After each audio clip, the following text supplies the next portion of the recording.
Hello, so I've got another one of these to test and review. Now I don't think this one comes with straps, so unfortunately I'll have to probably nick them from the Dutch one. But this is a mask Facelet NBC L1A1. So weirdly, L1A1, not the British SLR, the FN foul rifle. And interesting enough, this was made by Remploy as well, who are very well known for making NBC gear. Apparently the very good NBC suits are made by Remploy. So anyway, let's open this up and have a look at it. These are like sort of generally like £10 or less on eBay. And user instructions: attach harness to facelet mask, ensuring that harness pad is perpendicular to width of mask. But of course this doesn't come with a harness, so that's useful. Open the mask with foam strap uppermost, place on chin and pull harness overhead. With harness pad on crown of head, adjust the length of harness straps to obtain a firm but comfortable fit. Adjust the metal strip by bending to obtain an efficient seal around the nose. And this is from January 1986. So around the same time Britain was making the S10 mask, we were still making things like this. So again, I'm going to have to nick the straps from the Dutch one. I just wanted to look at them, and basically, yeah, they are almost the exact same thing. They sort of smell the same as well. They're definitely the same NBC suit material. So how these work is they're basically just the impregnated NBC suit material made into a face thing. Now, interestingly, as much as I thought this would be a lot more efficient against biological things than, say, for example, chemical weapons, somebody on the Discord posted a thing saying that actually in most tests the British Army found these weren't very good against biological hazards. But I assume that would be stuff like anthrax, which is actually really nasty. So, yeah. So I don't actually know, how efficient these would be, but I still think for Corona these would be way better than wrapping a shirt around your face, for example. And considering the shortage of masks, I still think, this is way better than those. So again, let's try and remember which way round the straps went. Wasn't it like this? I think. Like that, yeah. Right, so let's sort this out. So the top end is going to be this end, because it's a bit of the bendy metal on it. So let's get this one, and we'll put on the tightest settings. But again, these straps break easily. Look at that button fall off there. So let's put this one on like that. Notice with the British manual it said adjust the straps after you've got the mask on. Well, you can't do that with these Dutch ones because they're just simply button-up straps. So I'll try and do them up evenly, so I'll have to have that bit a bit looser than I wanted. Because, so even if these don't come with the straps, I imagine you could probably manufacture your own very easily. So that's that bit. Now let's do the bottom section, and I'll do these on the tightest fitting possible. And when I put this on, I'm not going to be following the manual of how to put it on, because that is for using a head harness that I've obviously not got for this one. But yeah, at least these Dutch straps do actually attach to it.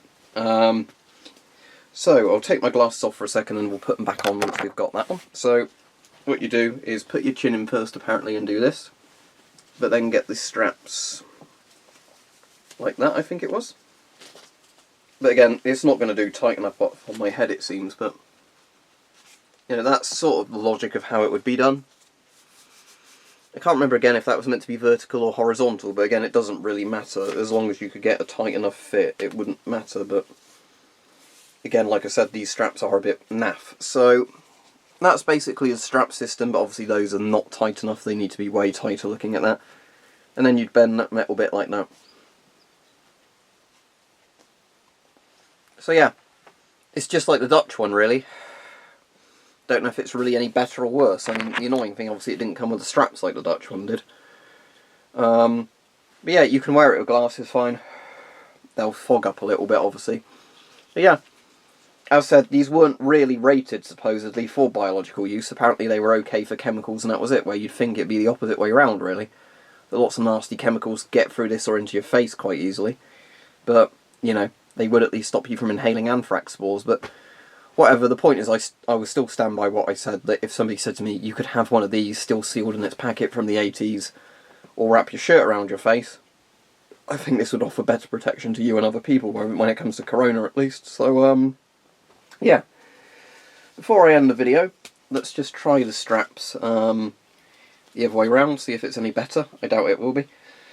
But maybe I'll try and, when I'm bored one day, make my own straps for one of these, because it should be possible. Oh, shit, look at that. No, right, I think to answer the question regarding these, I'm just going to have to glue my own straps on, because as I said, the straps that come with these sort of things are so wank anyway, that even if the facelet idea is kind of usable, the idea that...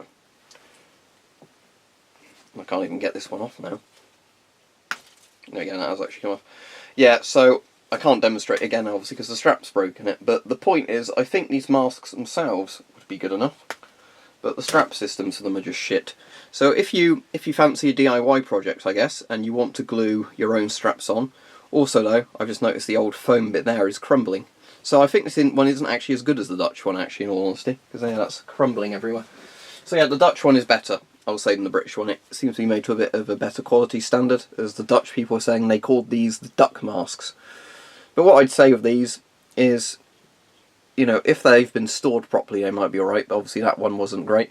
I mean, that's sort of sitting on my face like that, but obviously you would want straps on it. But what I'd say is maybe get some decent bits of elastic material, you know, make them a bit shorter than they need to be, and then just do one at the bottom, one at the top, like if it was on a 3M mask or something.